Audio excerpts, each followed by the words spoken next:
Beep, beep, beep, beep, beep, beep. Welcome everyone to the Court of the Edijester. How are we? I hope we're well today.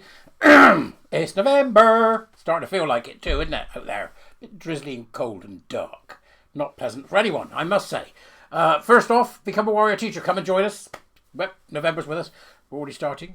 Third week, so you've still got plenty of time.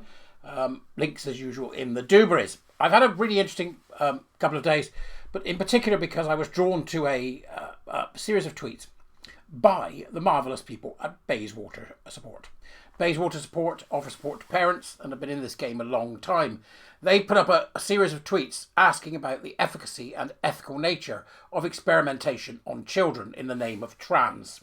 And that particularly caught my attention. And then Kevin Lister, who's a teacher who's been mistreated by various organisations and is still fighting to get his teaching role back, and also obviously to hold these people to account, mentioned something called the Nuremberg Code.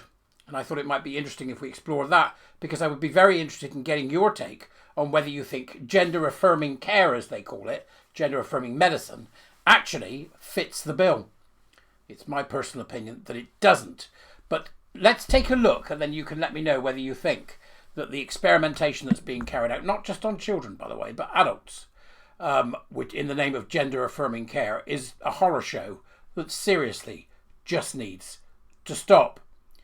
So for a little background, for those of you that aren't familiar, and I hope most of you would be, the Nuremberg trials came about as a direct result of a number of countries, Russia, England, all of the countries involved in the war, in the Second World War, at the end of the Second World War in 1945, coming together to put together a court which would hold to account those in the Nazi regime and the atrocity, and for the atrocities that they had actually committed.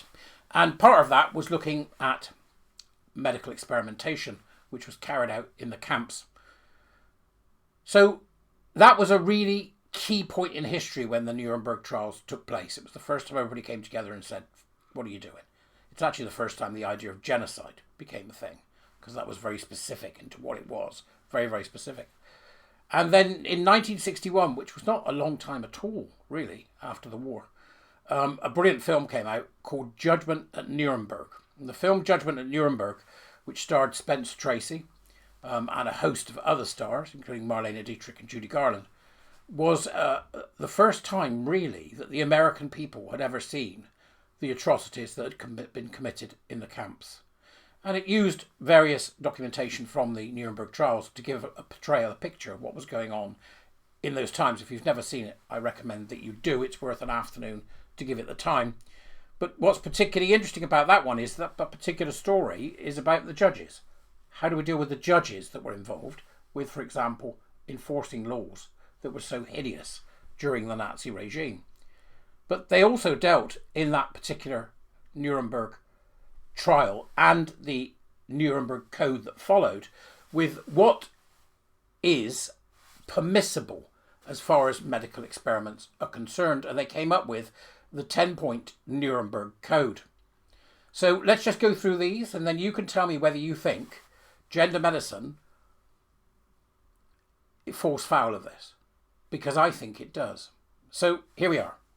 Let's start with the first one. I mean, as you can see, the 10 points of the code were given in the section of the verdict entitled permissible medical experiments. This came out of the court cases. Number one, the voluntary consent of the human subject is absolutely essential. Now, in more detail, where that's explained in more detail, this is only the bullet points of it, it actually says that they should not be open to force, coercion or fraud. I think gender is a fraud right across the board. So it is my consensus that it falls foul of that, because people cannot consent to a fraud, the lies told by the gender industry and by the trans industry and by the medical industry that supports it. So I would say it falls foul of number one, consent cannot be given to a fraud. Number two, the experiment should be such as to yield fruitful results for the good of society, unprocurable by other methods or means of study, and not random and unnecessary in nature. Do I have to spell that one out? There is nothing fruitful about gender medicine. Nothing. Not one thing. So I would say again, gender medicine falls foul of number two. Number 3, the experiment should be so designed and based on the results of animal experimentation and a knowledge of the natural history of the disease or other problem under study that the anticipated results will justify the performance of the experiment. Well, that hasn't happened at all, has it? Hasn't happened at all. So I would say again, it falls foul of that. I mean, I'm again open to always being open to changing my mind. You tell me in the comments or wherever it is that you see this particular video. Number 4, the experiment should be so conducted as to avoid all unnecessary physical and mental suffering and injury. Right, here's where we get to the crux of what I think is problematic about what's happened with Dr. Cass. They're now talking about doing a trial of puberty blockers, which, by the way, will be on effeminate gay boys, proto-gay boys, right, who may or may not be gay, may be straight, you don't know. But at the age when they're effeminate, I think that's the ones that are going to get caught in this because they were the ones that originally got caught when they first started this nonsense. So I would say that there's no way to avoid unnecessary physical and mental suffering and injury because the minute you put them on puberty blockers, you're damaging them. The minute you put them on hormones, you're damaging them. So I think it also falls at the gate at number 4. We then have no experiment should be conducted where there is a priori reason to believe the death or disabling injury will occur. It's just extraordinary, except perhaps in those experiments where the experimental physician also serves as subjects. So, except in those experiments where, so if you do it on yourself, it's not so much of a problem. Think about the guy that gave himself stomach ulcers so he could prove it was a bacteria.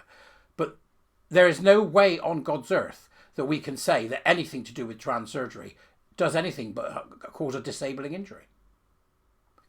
That's it. It's a disabling injury. We know this now. Number 6, the degree of risk to be taken should never exceed that determined by the humanitarian importance of the problem to be solved by the experiment. I.e., right, that there has to be a humanitarian importance of the problem to be solved by the experiment. Well, there isn't one. There simply isn't one. And that the risk to be taken should never exceed that determined by that humanitarian importance. There is nothing humane about any of this. Nothing. Except therapy. There's nothing humane about any of it. That's number 6. Number 7, proper preparation should be made and adequate facilities provided to protect the experimental subjects against even remote possibilities of injury, disability or death. Didn't happen, did it? Number 8, the experiment should be conducted only by scientifically qualified persons. Good God Almighty.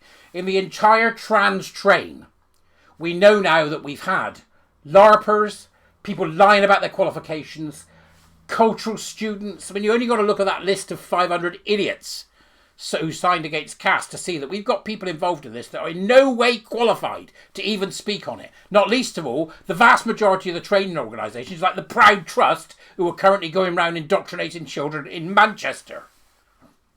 Oh. The highest degree of skill and care should be required through all stages of the experiment of those who conduct or engage in the experiment. Well, that's not true, is it? It's been a mass experiment and it's been a huge mistake, and that's because we've got people involved who shouldn't be. Number 9, during the course of the experiment, the human subject should be at liberty to bring the experiment to an end if he has achieved the physical or mental state where continuation of the experiment seems to him to be impossible.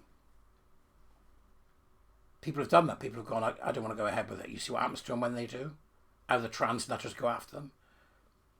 So, bring an experiment to the end. It's hard to bring an experiment to the end that begins by brainwashing you, continues by then encouraging you to have surgery that removes your genitals or removes your breasts or mutilates the genitals of women and men, and then say that they should be able to not continue the experiment. The whole thing's been an experiment.